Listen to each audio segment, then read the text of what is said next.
dessa conversa de hoje, que é a questão das linguagens de programação, que nós já trabalhamos lá na parte de histórico, né? Então, aqui é mais ou menos uma revisão, né? Então, nós temos aqui, a partir aí de 57, aí, alguns autores falam 57, outros falam 59, tal, com o Fortran, né? A partir aí de 60, o COBOL e o ALGOL, e vem o Lisp, tá? E aí você vem derivando aqui. Então, nesse caminho verde que vocês estão vendo aqui, ó, C, PL1, BASIC, COBOL, ALGOL, Fortran, Módula, Pascal, né? São linguagens imperativas. Professor, o que é uma linguagem imperativa? Eu posso perguntar aí. Alguém sabe dizer? Vocês estudaram isso lá com o Renato e com a Natasha. O que é uma linguagem ou um paradigma imperativo para a linguagem de programação?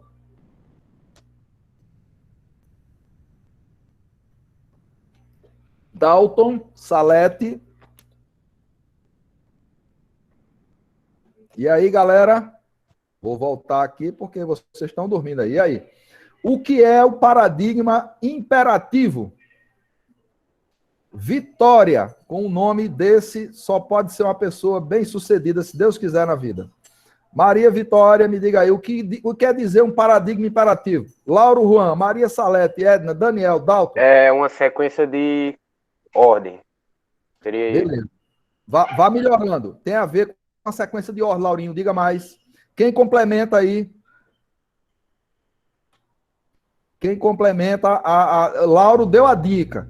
No paradigma imperativo, eu dou uma sequência de ordem, não é, Lauro? Eduardo Brito, Daniel. Ergam-se os bons aqui, minha gente. Bora?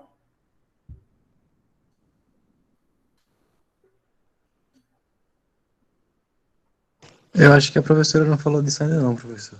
Falou não? Lá não entrou não? Acho que elas cortaram isso então. É o seguinte, vou explicar, beleza. Vamos entender. Lauro já deu a dica aí. Foi Lauro, né? Lauro já deu a dica aí. O paradigma imperativo tem a ver com o seguinte, tem a ver com eu tenho que dizer o que a linguagem, o programa vai fazer para ele poder resolver o problema. Então, todas essas linguagens que estão de verde aqui, elas são imperativas, tá certo? Inclusive ADA, tal. Na verdade, todas as linguagens, com raras exceções, elas são imperativas. Elas permitem o paradigma procedural. O que é isso aí, professor? Eu vou dizer a sequência de passos. Todo programa para essas linguagens é um conjunto de ordens. Ordem 1, ordem 2, ordem 3, ordem 4, ordem 5, ordem 6, ordem N. Então, um programa é uma sequência de instruções imperativas, impositivas, onde eu digo o que deve ser feito para resolver o problema. Beleza? Então, quando alguém perguntar o que é uma linguagem imperativa, você vai dizer é uma linguagem onde eu tenho que detalhar o que deve ser feito para resolver um problema. Eu tenho que dar as etapas individuais. Ok? Tá certo? Alguém tem dúvida nisso aí? O que é o paradigma imperativo? O que é uma linguagem imperativa ou procedural? Alguém... E o orientado a objeto, professor? Vou chegar agora, muito bem. Vamos para cá. O que é orientado a objetos? O orientado a objetos é uma evolução do imperativo. A maioria dessas linguagens, por exemplo, em Java, em Delphi, em C++, em Eiffel, Smalltalk, Simula, todas essas orientadas a objetos, em Java, vocês vão aprender Java no semestre que vem. Eu posso escrever programas imperativos. Eu não sou obrigado a usar necessariamente a orientação a objetos. O que é orientação a objetos? Eu vou inventar aqui a ideia de uma classe, e essa classe que eu vou inventar, ela é, por exemplo, a classe pessoa. O que é a classe pessoa? A classe pessoa é que representa as pessoas num sistema. Aí eu vou ter aí uma especialização que é aluno. E eu vou ter uma especialização que é professor numa escola, num sistema de uma escola. E eu vou ter uma especialização de pessoa que é o quê? A funcionário administrativo. Eu vou ter uma outra especialização que é o prestador de serviço, que é aquele pessoal da limpeza que fica lá no campus. Então, veja, da classe pessoa eu criei subclasses. Aí, veja bem, Quando eu vou instanciar, professor, o que é instanciar? É que agora eu vou instanciar a classe aluno, eu vou para um caso específico. Eu vou pegar aqui Maria Vitória e vou pegar os dados dela. Então, ela passa a ser um objeto da classe aluno, que, por sua vez, ela também pertence à classe pessoa. Então, eu estou trabalhando com um conjunto de classes e objetos que interagem entre si. Então, isso aqui representa a ideia de orientação a objetos. Aí, professor, o que quer dizer que pessoa é uma superclasse e que aluno é uma subclasse, ou é uma classe filha? Quer dizer que os métodos, que são os programinhas dentro da classe pessoa, podem ser executados pelo aluno, pela classe aluno. Por exemplo, Maria Vitória, quando eu instanciar, criar um objeto da classe aluno, ela vai ter lá um método chamado cadastrar, ela vai ter um método chamado logar, ela vai ter um método imprimir boletim, ela vai ter um método, por exemplo, registrar nota, ela vai ter um método assistir aula, sei lá, tá certo? Então, tudo isso eu posso botar na classe aluno ou posso botar na classe pessoa. Então, essa orientação a objetos trabalha sempre com a ideia de classe e objeto. Deixa eu ver se eu tenho um slide aqui. Pronto, ótimo. Olha aqui, deixa eu mostrar esse aqui para vocês aqui, ó. Deixa eu mostrar aqui. Deixa eu cancelar isso aqui, peraí, só um minutinho, tá?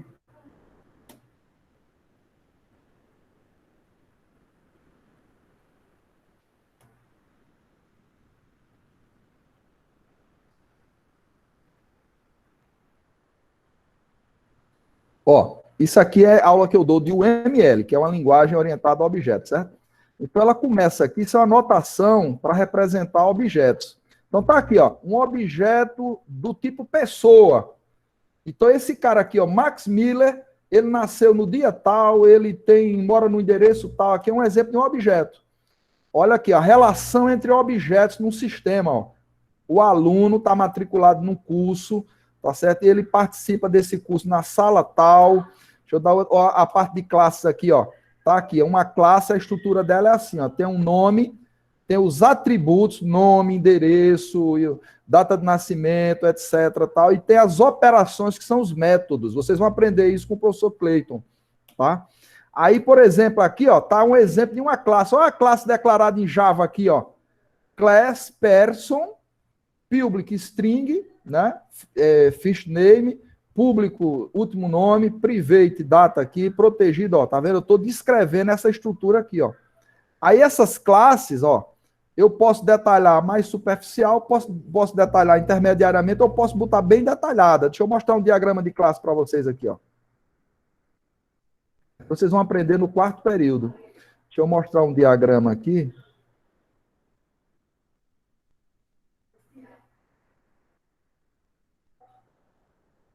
Olha um exemplo aqui, ó. Conta bancária tem uma especialização conta corrente e outra chamada conta poupança. Aí vem para cá, ó, tá aqui um diagrama aqui com generalização, ó. A classe pessoa tem um empregado, o empregado pode ser um pesquisador associado, ou pode ser um empregado administrativo. O empregado, ele está, vamos, designado para trabalhar numa faculdade, tá certo? Um estudante, ele pode fazer parte de vários programas de estudo, que faz um curso, forma um programa de estudo, e o pesquisador associado ensina. Então, vocês vão montar isso aqui. Então, esse tipo de coisa aqui é exatamente a ideia de orientação a objetos. Aí vem outros conceitos aqui, que é o conceito de herança. Uma classe filha herda métodos e atributos de uma classe mãe. A ideia, por exemplo, de polimorfismo, que eu posso redefinir uma rotina dentro de uma classe filha para funcionar diferente. Tá? Aí vem a ideia de herança múltipla. Uma classe pode estar vinculada a duas classes mães. Tal. E aí são conceitos que vocês vão aprender aí. Então, aqui você cria relações entre classes e esses objetos que são instâncias, casos específicos dessas classes aí. Tá beleza? Deu para entender? Tem uma ideia? Então, algumas linguagens trabalham com essa ideia de classe e objetos, são as chamadas orientadas a objetos. Professor, o que é uma linguagem funcional? A mais famosa delas e a mais antiga é a linguagem Lisp. Lisp trabalha com a ideia de listas. O que é uma lista? Uma lista é uma sequência de coisas. Vocês vão usar a lista aí no Python. A professora vai dar isso para vocês, tá? Então é o seguinte, essa lista ela tem uma cabeça, tem um corpo e uma cauda. Aí Lisp é um conjunto de funções que manipulam essas listas. Então, por isso essa linguagem é chamada de funcional. Escrever um programa nessas linguagens aqui é escrever uma função matemática. Professor, o que é uma linguagem lógica? A mais famosa é o Prolog. É o quê? A linguagem lógica, ela trabalha com regras. Por exemplo, relação filho. Filho tem que ter, vamos lá, um pai e uma mãe. Então, se, por exemplo, outro camarada, outro indivíduo é filho do mesmo pai e da mesma mãe, ele é irmão. Ou, outra regra para irmão, se é filho do mesmo pai ou filho da mesma mãe, é meio irmão, ou é irmão, você pode considerar. Então, você vai criando regras, e em cima dessas regras, você vai fazendo inferências. Tá? Então, essa é a ideia de um paradigma lógico, que a mais famosa é o Prolog, e hoje tem essa tal de Gödel aí, e Haskell, então a linguagem só tem, pau a pau. Então, os 4 principais paradigmas são esses aqui. O primeiro é o imperativo, depois veio o funcional, depois veio o lógico, e o último aí, que para valer mesmo a partir dos anos 90, estourou a orientação a objetos. Alguém tem dúvidas? Tem alguma pergunta para fazer sobre isso aqui? Galera, posso avançar? Ou foi pesado demais? Fui profundo demais agora ou não? Ou tá tranquilo aqui? Como não falaram nada, é porque estão entendendo tudo. Vamos para frente. Olha aí. Agora eu queria falar um pouco mais sobre software básico para programadores. Vocês não são programadores? Não estão aprendendo a programar? Não vão ser analistas de sistemas? Sim ou não? Se Deus quiser. Amém. Com certeza. Então vamos colocar uma lupa agora em cima de alguns software básicos que são importantes para vocês, certo? Por exemplo, quem sabe me dizer o que danado é um compilador? É um programinha que você escreve um algoritmo e coloca ele para rodar. Ele compila o código. Mas o que é compilar o código? Você é mais Ele guarda versões. Ele faz o quê?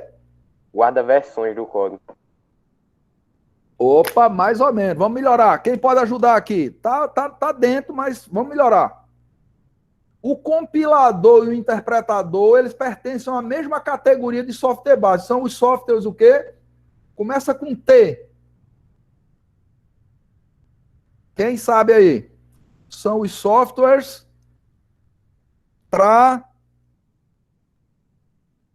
Quem vai dizer? Tradutores. Muito bem. Quem respondeu aí?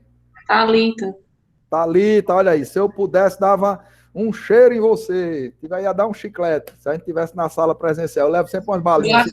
Guarde que eu pego depois. Tá certo, tá bom, parabéns. Então, olha, compilador e tradutor e interpretador são softwares que pertencem a uma categoria maior que diz tradutores. Mas, professor, por que tradutor? Porque eu pergunto a vocês. Vocês estão escrevendo programas em Python, não estão? Sim. Sim. Agora vem a pergunta que eu faço. O computador sabe o que é input, o que é print, o que é for do Python? Ele entende isso, o computador, ou não? O computador entende o quê? Não, 0 e 1. 0 e 1. Então, você precisa traduzir aquela sequência em alto nível, porque input, quem é bonzinho de inglês, sabe que é entrada. Print é o quê? Exibir. For, fazer uma variação, né? While, tal. Então, essas coisas são palavras da língua inglesa que o bichinho não entende. Então, eu preciso chegar numa rotina em binário com aqueles passinhos internos que a gente viu, que é o quê? Transferir para um elemento, trazer da memória para a ULA, mandar somar, mandar comparar, mandar subtrair. São as operações básicas que o computador entende. Então, todos os passinhos têm que ser traduzidos nesses passos básicos em binário. Então, o software tradutor faz isso. Qual é a diferença do compilador para o interpretador? Quem sabe aí? Qual é a diferença de um para outro? Dou um doce para quem souber. Vamos lá.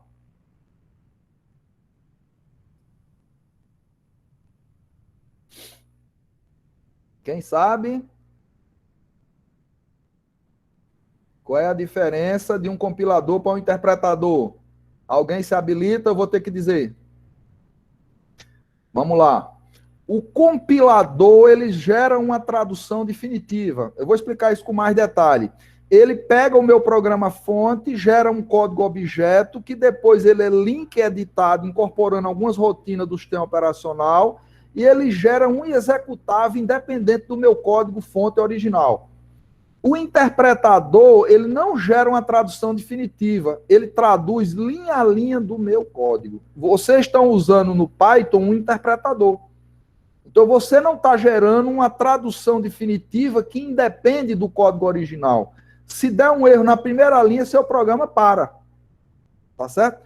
Enquanto que o compilador, se tiver tudo certo, ele vai, no final do processo de compilação e link edição, gerar um exe ou um .com que executa independente do seu código original, em Python ou em C, na linguagem que for, tal. Tá? Professor, o que é um debugger? Um debugger é um software para acompanhar a execução de um programa. Debugador, o que é debugar? É depurar, é analisar, é encontrar erros, é testar, é ver se está certo, é aquele passo a passo da linguagem algorítmica. Então, você tem ferramentas para fazer aí. Professor, editor de programa, o que é? Vocês usam o que aí? Vocês estão usando o editor do Python. Vocês estão usando o editor dessa tal de URI aí, né? Que vocês odeiam, né? Vocês estão usando editor lá no Linux, etc. Tá? Então, vocês vão usar muitos editores. Existem vários editores para editar programas. Professor, o que é esse tal de IDE? O IDE é um ambiente para poder a gente fazer edição, debugação, compilação e interpretação de programas. É uma interface de desenvolvimento de programas. É um ambiente para desenvolver programa. Vamos ver com mais detalhe aqui. Olha aqui uma IDE. Eclipse, vocês vão usar isso aqui, ó. NetBeans, PyCharm, tal. Então tem um monte aí, tá certo? O que é que tem aqui, professor? Editor, compilador, interpretador e debugador. Aqui dentro, algumas dessas IDEs aqui, elas servem para várias linguagens. Então, eu quero trabalhar com Java, eu quero trabalhar com Python, você vai lá e faz. Por exemplo, eu tenho uma IDE que eu uso aqui, que eu vou sugerir para vocês. Olha aqui, ó. Essa IDEzinha aqui se chama Spider. Pessoal, o que é o Spider? É usado lá no MIT para executar programas em Python. Então tá aqui um programinha, ó, que calcula a média do aluno, ó. Lê o nome e a turma, lê nota 1, nota 2, calcula a média e diz se o aluno foi aprovado ou reprovado. Então esse programinha aqui eu posso mandar executar aqui, ó. Tá certo? Então ele vai entrar em execução nessa área aqui da direita, ó, que é o console, ó, ele está entrando em execução aqui e tal. Então, eu tenho o editor daquele lado lá, eu tenho a possibilidade de executar esse programa, de avaliar. Então, isso aqui é uma IDE para o Python que se chama Spider. Está meio lento aqui, está o computador bem. Deixa eu ver se entra. Pronto, digita o nome do aluno aqui, ó. Vitória, faltou o I aqui. Vitória, tirou turma 2021. Foi, né? Tirou 10 na primeira e tirou 7 na segunda. Então ele vai lá, Vitória foi aprovada, tal, com média 8,5. Tá? Então esse aqui é um ambiente que eu edito, que eu depuro, que eu executo, tá? Que eu posso fazer várias coisas aqui. Então aqui está um exemplo de uma IDE. Tá? Vocês vão usar outras aí para o Java, tal. Então vocês vão fatalmente escolher várias ideias. Isso aí vai ser parte da vida de vocês, tá? Olha aqui a ideia do interpretador. Eu tenho aqui um programinha que tem várias linhas, ó, linha 1, linha 2, linha N, tá certo? Então, o que é que o interpretador faz? Ele pega essa primeira linha aqui, ó, interpreta e gera a execução dela, que é uma saída aqui. Se deu tudo certo, ele vem para tratar a próxima linha, pega a segunda, interpreta e executa e tal. Então, isso aqui é um interpretador. Tá certo? O professor me deu um exemplo do interpretador agora. Por exemplo, eu estou com o Python aqui, ó. Ó, aqui o programinha aqui dos triângulos, ó, aquele famigerado, né? Que vocês estavam lutando com ele lá. Então eu fiz para depois, deixei vocês um pouco lá, tal. Por exemplo, eu vou executar aquele programa do triângulo, ó. Tô aqui, ó. Certo? Aí eu fiz uma alteração nele para ele dar errado. Então vamos para cá. Eu vou dar aqui um F5. Aí ele abre aqui na execução, ele veio para cá, ele está dizendo, ó, erro. Pronto não está definido. Então, opa, tem um erro aqui. Vamos lá no nosso bicho aqui. Eu botei pronto aqui, ó. Veja que ele executou a primeira linha, a segunda ele já deu pau. Então, por quê? Porque ele executa linha a linha. Vou dar um Ctrl S, vou dar um F5 e vou executar. Então, ele fez, digita o primeiro lado, ó, 6. Segundo lado, 6, vai ser um equilátero aqui, ó. Esse triângulo é acutângulo e esse triângulo é equilátero, certo? Então, tá aqui um interpretador, ele executa linha a linha, certo? Então, esse é um exemplo do que, como funciona o interpretador. Tá tranquilo aqui, gente? Beleza? Tranquilo. Vamos para frente. Ó, obrigado. Vamos dizendo aí. Se tiver dúvida, Vitória, dá um grito aí. Ah, e aí eu já vou saber aqui. Paro. Olha lá, professor. E esse aqui é o tal compilador. Olha aqui. Eu tenho um programa fonte 1, programa fonte 2, programa fonte 3. Esses programas aqui são procedimentos de um programa maior. Eu faço uma tradução e gero módulos objetos, ó. Módulo 1, módulo 2, módulo 3. E aí tem um tal de ligador. O que é que esse ligador, link editor, faz, professor? Ele carrega algumas rotinas do sistema operacional, tá certo? E incorpora num módulo executável. E aí, quando eu vou executar, eu chamo o programa e ele faz um carregador e vai para a memória e executa. Esse processo de tradução, ele acontece aqui, ó. Professor, análise léxica é a mesma coisa do português. Aqui, vocês, quem for fazer mestrado em computação, vai estudar, por exemplo, teoria da computação. Então, uma das áreas da teoria da computação tem a ver com essa parte aqui de linguagens formais. Então, lá você vai ver essa parte de análise léxica, análise sintática, como tem no português, análise semântica. O que é essa análise léxica aqui? Ele vai separar palavra por palavra que está dentro do seu texto. Então, um print ele separa o nome de uma variável, separa um for, separa não sei o que e tal. Depois ele vai analisar. Por exemplo, um print, análise sintática. Print tem que ter o quê? Um parêntese. Dentro do print vai ter uma lista de coisas para imprimir. Essa lista pode ser o quê? Uma variável, pode ser uma constante entre aspas. Se abrir o aspas, tem que fechar aspas. Então ele faz esse tipo de análise. E no final, para o print estar correto, tem que fechar parêntese. Então, isso aqui é análise sintática. Análise semântica. Ora, por exemplo, quando eu digo A igual a 3, eu estou criando uma variável A que é do tipo inteiro, cujo conteúdo inicial é 3. Então, veja bem, beleza. Aí lá na frente eu faço que A é igual a... sei lá, Maria, entre aspas. Eu estou atribuindo uma string. Então, eu já inicializei essa variável com inteiro, estou atribuindo aqui uma string. Isso pode dar pau dependendo da minha linguagem. Então, se essa linguagem for uma linguagem flexível, dinâmica, ela vai aceitar, mas tem linguagem que já dá erro, tá certo? Então, eu vou ter que ver como lido. O Python é muito flexível, pode ser que aceite. Então, ele vai fazer o quê? A partir dessa análise, ele gera uma árvore sintática. E aí, ele vai gerar código. Depois, vai otimizar o código. O que é esse otimizador de código? Porque, às vezes, você escreve um código que é ineficiente. Então, dentro do próprio compilador, ele otimiza, ele evita redundância e tal. Depois de fazer isso, ele vai gerar um código binário, um código de máquina ali, objeto e tal. E aí, depois de fazer isso, isso vai para o processo de ligação para incorporar a rotina que lê o teclado, rotina que exibe na tela, rotina que grava no disco. Tudo isso não precisa refazer, porque já existe no sistema operacional. Então, ao fazer isso, ele gera um módulo executável que é carregado e executado. Então, esse é um processo de compilação. Professor, me dê um exemplo dessa tal compilação. Vamos lá, eu separei um negocinho aqui para vocês. Ó.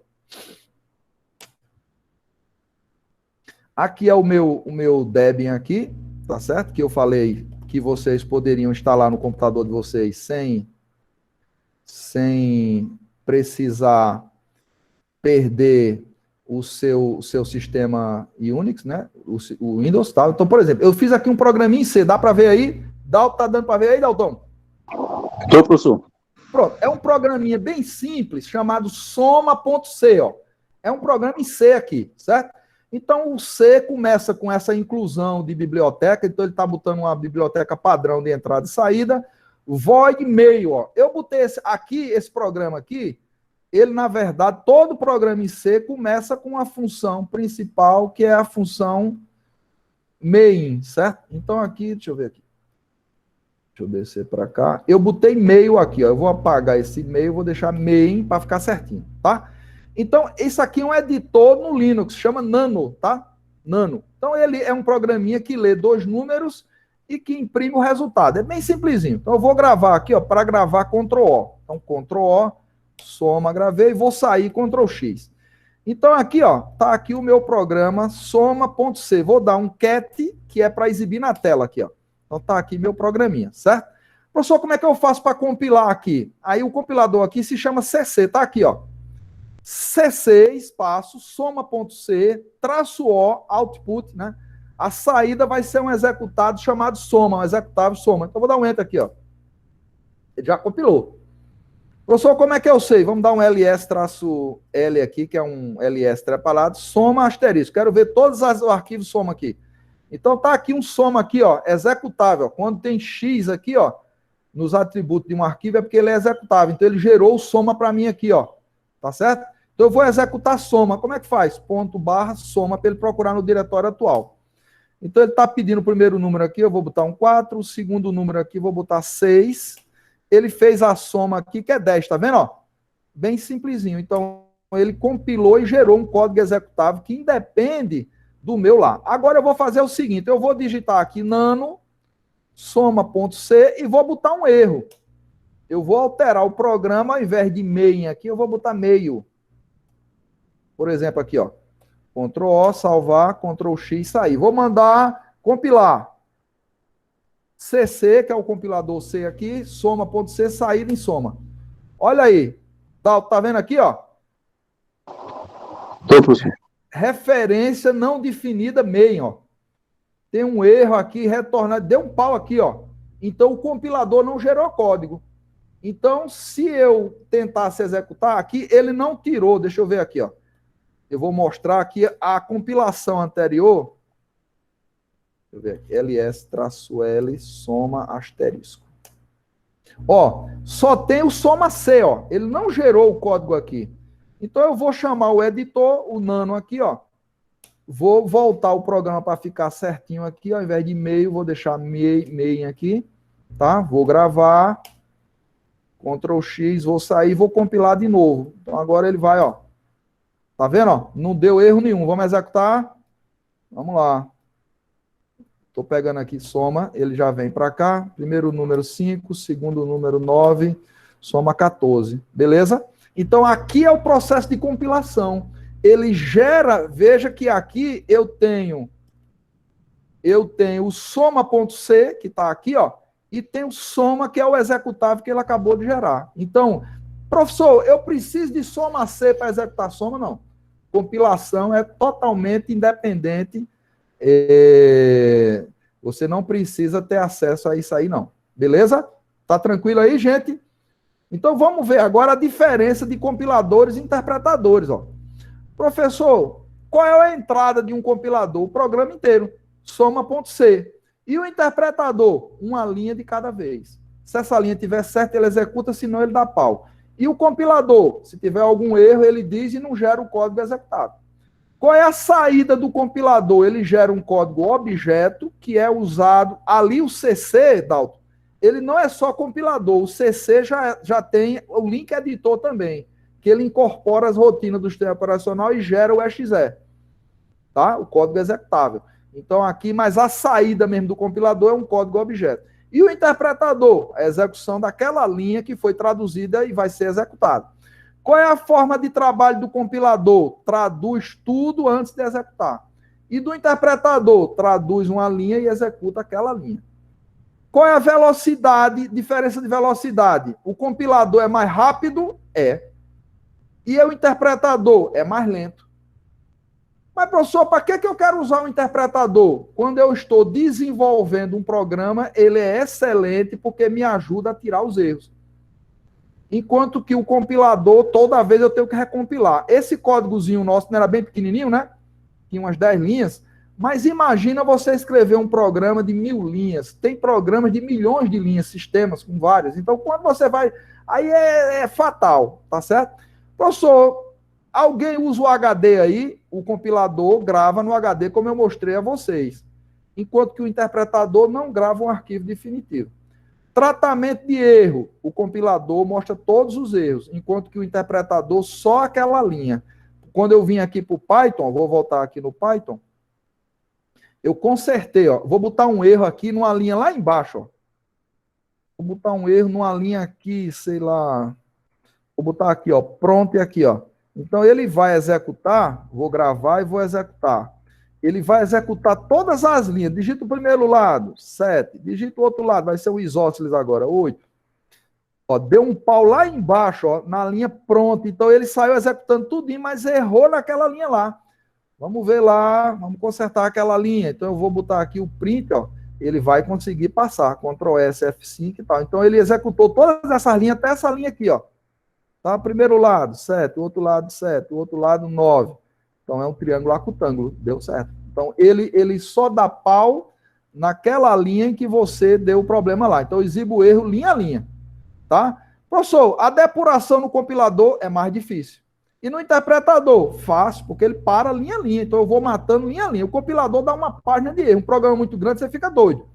Professor, me dê exemplo de linguagens compiladas. C, C++, COBOL, Scala.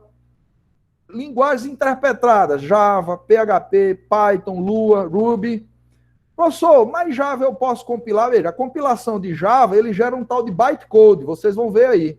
O que é o bytecode? É uma tradução intermediária que vai ser executada por uma máquina Java. Então, cada computador tem um projeto de máquina Java. Tá certo? Python eu posso gerar um exe? Pode, mas não é o padrão da linguagem. Já foram coisas que foram aparecendo depois. Então, várias dessas linguagens que são interpretadas, elas podem ter um exe sendo gerado aí. Mas, originalmente, elas são interpretadas. Tá certo? Dúvida, gente, dessa tabelinha aqui? Posso ficar tranquilo? Passo para frente?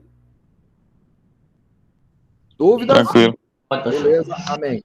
Olha aqui uma questão. Professor, como é que esse negócio é cobrado? Vamos ver aqui, eu quero ver quem vai acertar, hein? Quero ver a resposta, todo mundo abrindo o bocão aí. Eu quero uma resposta uníssona. Todo mundo junto. Qual tipo, isso aqui foi do ENAD e Paciência da Computação em 2008, ó. Qual tipo de software tradutor deve ser utilizado para programas em geral quando a velocidade de execução é uma exigência de alta prioridade? Então ele bota aqui, letra A, compiladores, letra B, interpretadores, letra C, tradutores híbridos, macroprocessadores, interpretador de macroinstruções. Qual é a resposta? Compiladores. Compiladores. Então tá vendo? Quando a gente sabe, fica fácil. Né? Então, por exemplo, professor, esses softwares que estão fazendo para esses equipamentos pequenos aí, de games, de controlador disso e daquilo, eles usam o quê? Usa C. Sabe por que C? Porque C é compilado e é rápido. C é modular e tal. Então, software embarcado, eles estão usando para esses equipamentos que você vê que estão surgindo todo dia aí, é C. Por quê? Porque é muito rápido. Então, ele vai lá e monta aquele programa que controla, compila e bota para dentro da maquininhazinha lá e está lá o compilador. Tá certo? Olha outra questão. Quero ver aqui essa agora. Essa aqui é mais difícil. Concurso do IFPB. Olha aí, ó. Se vocês quiserem trabalhar no IFPB, ó, técnico de laboratório em 2019, em relação ao conceito de compilação e interpretação, em termos de linguagens de programação, analisa as afirmativas. Ó, presta atenção aí, todo mundo com olhão, hein? Bota aqui a lupa, vamos lá, em cima aqui, ó. Primeira afirmativa. Em linguagem de programação que fazem compilação, o código-fonte é convertido para código de baixo nível, este sendo executado diretamente pelo computador. Essa afirmativa 1 é verdadeira ou é falsa? Verdadeira. Quem discorda, quem concorda, só ouvi, foi Vitória, quem foi? Thalita, foi Thalita. Thalitinha, muito bem. Então vamos lá. Quem discorda, será que Thalita errou? Em linguagem que fazem compilação, o código-fonte, não é código-fonte, o programa que você escreve, é convertido para baixo nível e este será executado diretamente pelo computador. Isso é verdadeiro, isso tem lógica ou isso é falso? E aí? Eu acho que é falso. Quem acha que é falso? Vamos lá, vamos pular para a segunda, enquanto vocês vão pensando, ó. Alguns exemplos de programação, de linguagem de programação interpretada são a linguagem C, o PHP e Ruby. E aí, tá certo isso aqui? Pelo que a gente viu ainda agora, a linguagem C é compilada ou é interpretada? Compilada. Compilada. Então, 2 já é falso. Veja bem, como 2 é falso, eu já posso eliminar o quê? A letra B, posso eliminar a letra D, correto? Beleza? Já posso eliminar 2. E posso eliminar a letra E se todas estiverem corretas. Ou seja, já saiu a letra E, já saiu a letra D de dado e saiu a letra B. Eu fiquei entre A e C. Tá certo? Vamos para 3. As linguagens interpretadas fazem uso de um interpretador como intermediário para a execução do código-fonte. Isso aqui é verdadeiro ou é falso? E aí?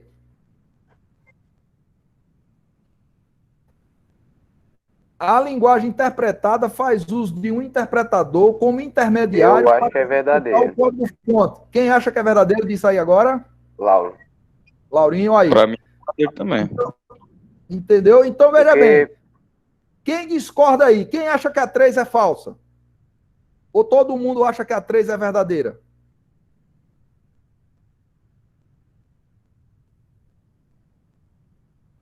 Veja aí. Não, tá coerente ou não tá? É isso ou não?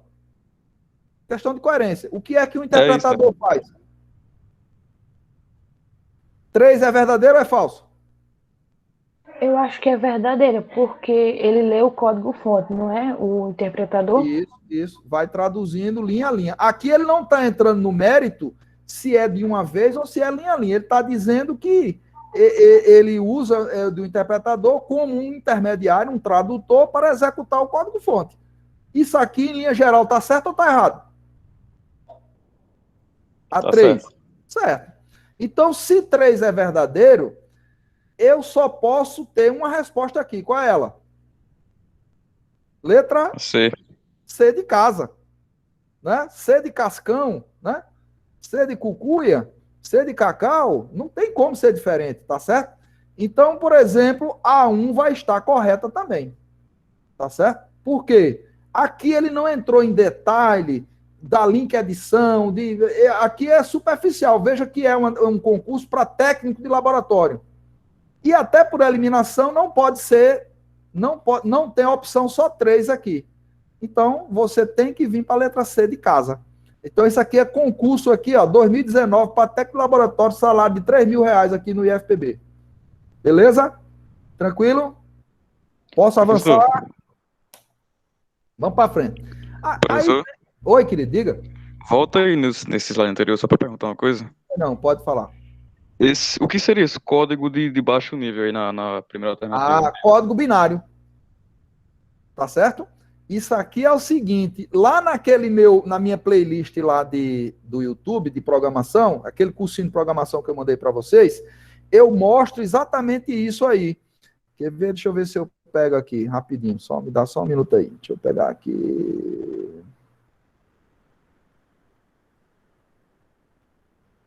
O computador hoje está devagar, quase parando.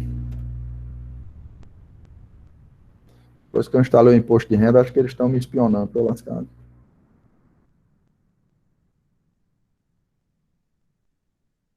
Tá muito lento, eu vou voltar para cá. Mas eu vou mandar para vocês no grupo, tá? Então é o seguinte, nós temos... Professor, o que é o alto nível? Alto nível é a linguagem de alto nível de programação. Python é a linguagem de alto nível. PHP, Java, Ruby. C é uma linguagem de nível quase intermediário, porque C é uma linguagem que mexe com muita coisa do nível mais baixo, tá certo? Enquanto que a linguagem de máquina, os bits e os zeros e uns, a linguagem que o computador efetivamente entende e executa é a linguagem de baixo nível, por isso chamar de baixo nível, tá? Tá certo? Então essas linguagens que vocês estão trabalhando aí, PHP, Java, Python, são linguagens de alto nível. Por quê? Porque elas têm comandos como palavras da língua inglesa. Então, print, input, while, for, etc, tal. Então, ela é conhecida como linguagem de alto nível. Então, essa linguagem de alto nível tem que ter um compilador, um interpretador para gerar um código no baixo nível, que é o que o computador efetivamente entende. Tá certo? Beleza? É por isso que eles usam C em Arduino, né? É mais... Isso, para ser mais rápido. Porque Java é complexo. E o código em Java, quando você gera um executável, ele incorpora coisa e tal. O C é direto, o C mexe lá no hardware. Entendeu? Então, o Arduino é usado para quê? Para controlar esse software embarcado, né? Esses equipamentos. Por exemplo, tem um console de videogame, tem um console de game, tem não sei o quê, televisão. Esses projetos todos são em C. Por isso que C não morre de jeito nenhum. A linguagem está sempre viva. Porque quem programa em C, por exemplo, esse pessoal de engenharia elétrica, esse pessoal que trabalha com projetos desse tipo aí, trabalha com C. Tá? Posso avançar aqui? Vamos para frente. Pode. Professor, e a outra categoria? Software aplicativo, né? São os softwares que solucionam os problemas do usuário. Editor de texto, uma planilha, tá certo? Um navegador web, um AutoCAD para desenhar plantas, tá certo? Jogos, né? Dicionário, etc. Essas coisas todas que vocês veem aí são os chamados softwares aplicativos, tá? Que é o que está no dia a dia da gente, que a gente usa mesmo. Software utilitário é aquilo que eu disse, compactador, desfragmentador, antivírus, né? Então, são programas que são mais voltados para complementar o sistema operacional. Por isso, o nome dele é utilitário. Tá? Professor, Pois não.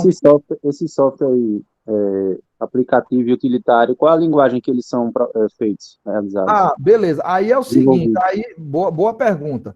Em geral, esses caras vão fazer coisas aí em C, em Java, vão usar mais de uma linguagem. Por exemplo, vão usar algumas coisas, por exemplo, em outras linguagens específicas, porque aqui você tem que ter desempenho, tá entendendo? Então, eles usam muitas soluções hoje que a gente tem, estão usando coisas em Python, mas aqui eles vão usar outras linguagens que permitam ser, por exemplo, um antivírus. Ele ganha na medida que ele venda para muita máquina. Então, ele vai preferir trabalhar com C, colocar algumas coisas em Java. Então, às vezes, os projetos são múltiplas linguagens, não utilizam uma só, tá? Entendi. Então, aí eles trabalham Eu estava vendo um dia um documentário que a Força Aérea Americana, eles dizem que C Sharp. eles utilizam um programa próprio para contra invasão, né? Porque se algum hacker invadir, não vai saber utilizar a linguagem de programação. Sim, né? eles vão usar, às vezes, coisas próprias e tal. Então, assim, eles vão dar uma diversificada aí, tá? Beleza? Vamos ver aqui. E a ideia do drive é, como eu disse, que é um meio campo entre um dispositivo e o computador, tá? Então, ele faz esse tratamento. Então, normalmente, o drive é desenvolvido pelo fabricante do hardware, né? Do equipamento periférico, tá certo? E hoje já vem embutido. O sistema operacional já tem, quando não tem, você baixa na internet, entra lá no site do fabricante e pega, tá? Beleza? Tranquilos aqui? Aí, veja bem, a ideia de licença de software. Quando você compra um software, você vai comprar com algum tipo de regra, né? De distribuição. Então, vamos ver aqui uma ideia disso aqui. Então, as mais conhecidas são freeware, adware, shareware e o software livre, tá certo? Então, aí tem diferenças sutis e tal, que é interessante a gente ter uma ideia, já que a gente vai trabalhar com software. Vamos ver aqui. O freeware, o que é? É conhecido como software gratuito. São programas com licença que oferecem seus executáveis gratuitamente, sem qualquer limitação ou cobrança. Então, normalmente, eles querem ganhar mercado, eles querem vender alguma outra coisa, quer que você instale um software que ele tem para fazer alguma coisa e tal. Então, a ideia de distribuir esse software porque alguém quer popularizar sua empresa ou sua marca ou popularizar algum produto. Depois ele quer vender uma versão mais profunda, mais aprofundada para você e tal. O que é o adware? É um tipo de software que ele oferece um serviço, mas ele dá uma propaganda. Por exemplo, eu tenho um software aqui para gravar minhas aulas que eu uso que chama Ocam. Toda vez que eu paro a execução dele, ele vem com as propagandas. Para se vender ou vender algumas coisas que ele quer, me leva para um site, etc. e tal. Como eu não pago nada por ele, ele é um freeware, aí eu tolero o adware dele, né? Porque ele vem uma parte aí e tal. Alguns acham que esse adware, ele abusa às vezes e ele passa a ser tipo um vírus. Passa a ser tipo um software prejudicial, porque ele torna a tua máquina mais lenta, porque ele fica inconveniente. Por exemplo, eu tenho aqui um programinha de escaneamento aqui no meu celular. Deixa eu ver o nome dele aqui. O nome do danado, meu Deus. Eu uso para escanear documentos e tal, quando eu quero mandar. Tá aqui. É o Fast Scanner. Aí esse Fast Scanner, toda vez que eu executo ele, ele mostra 200 propagandas. Você está escaneando uma sequência de páginas para mandar um documento e tal, e ele fica mostrando, pede para instalar não sei o que, tal. Então ele mistura aí o freeware, que ele é livre, eu não pago. Eu posso fazer um upgrade, mas ele me oferece aí, mas ele faz muita propaganda. O shareware, o que é? Ele apresenta alguma limitação, certo? Então, qual é o objetivo? Mostrar ao usuário um software. Você trabalha a versão completa disponibilizada mediante pagamento. Esse coisa pode ser um trial, ele lhe dá 15 dias, 30 dias, 45 dias, ou pode ser só um demo com algumas restrições. Então, é muito comum com games, né? Então, permite você usar tal, até uma certa característica, uma quantidade de jogadores, ou você só vai até um determinado estágio do jogo, etc. e tal, tá? E o software livre, que é o caso do Linux, por exemplo, que ele pode ser usado, copiado, modificado, então eu posso reutilizar, alterar o código, fazer, lavar e tal, tá certo? Então eles têm uma licença chamada GPL, que é a licença pública geral, que pede para você manter os créditos dos criadores, e esse software ele deverá obrigatoriamente ser um software livre. Então eu não posso pegar um software livre e de repente o Linux se passar a cobrar como se fosse um software meu, tal, proprietário não é. Então, a ideia do Linux aqui, do software livre. Aí eu vou entrar agora um pouquinho aqui na ideia da sociedade do conhecimento e teoria da informação. Então, a sociedade moderna, ela lida com informação, comunicação, e essa tríade aqui leva à questão do poder, né? Informação, conhecimento é poder. E aí nós temos aqui um sistema computacional, que a gente já falou lá atrás, né? Eu tenho o hardware, o software, eu tenho as pessoas, não é? Então, esse tripé aqui forma um sistema computacional. O peopleware são as pessoas. Então, eu tenho usuários, eu tenho digitadores, operadores, analista de sistema, programador, técnico de informática. Se der tempo, eu vou apresentar para vocês depois um slide que eu tenho, que é bem detalhado com as profissões dentro da área. Tá? Depois eu vou detalhar mais, se der tempo, a gente coloca aqui. Né? Uma aula só, mas como esse semestre é menor, talvez eu disponibilize o material, a gente vê um horário extra para ver se faz isso aí. Aí, veja bem, esses profissionais de TI, né, de Sistema de Informação, Tecnologia da Informação, a gente pode dizer que não existe aí uma evidência de que a habilidade para desenvolver software esteja ligada à personalidade, né, mas que tem algumas características, né? Então, por exemplo, pensamento lógico, saber organizar ideias fragmentadas, juntar coisas soltas e tentar montar um todo, né? Pensamento sistêmico, lidar com o estresse, com a pressão. São características favoráveis, por exemplo, a habilidade de aprender. Por que aprender, professor, e se adaptar? Porque na informática tudo muda. Por exemplo, eu já trabalhei com um sistema chamado CPM, com um sistema chamado SOFI, com várias versões do Unix, com várias versões do Linux, com várias versões do Windows, com o DOS do Apple, com o DOS, não me lembro de qual tal, mas assim, cara, cada sistema que hoje nem existe mais, então vai mudando e você tem que se aprender, tem que readaptar. Então, o que muda, o certo no profissional de TI é a mudança. Então, você tem que ter capacidade de modelar o mundo a partir dos problemas reais, de focar no importante, no mais importante, que é a capacidade de abstração. Você tem que lidar com várias linhas de raciocínio que são concorrentes, né? Então você tem que lidar, você tem que ser criativo. É bom que você seja hábil em comunicar suas ideias, tá certo? Administrar interrupções. Às vezes eu estou fazendo uma coisa aqui, deu um pau ali, alguém me chama, eu tenho que deixar. Quando eu voltar, eu tenho que continuar esse trabalho. Administrar interrupções, né? Eu tenho que ter a capacidade de ser criativo, reflexivo.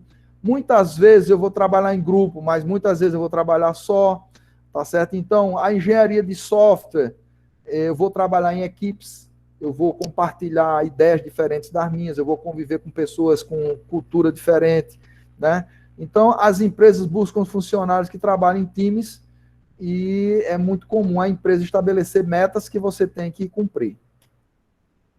Veja bem, a questão da diversidade humana e as personalidades dentro de um grupo. De uma maneira geral, as pessoas têm, vamos dizer assim, maneiras diferentes de conduzir o seu trabalho. Por exemplo, orientada a tarefas, são pessoas que seguem um planejamento rigidamente, vamos dizer assim. Auto-orientados, são aquelas pessoas que têm suas próprias metas. O cara diz um mínimo para ele, mas esse cara, não, eu vou fazer isso, eu vou desenvolver aquilo, tal, que então é uma pessoa que supera as expectativas.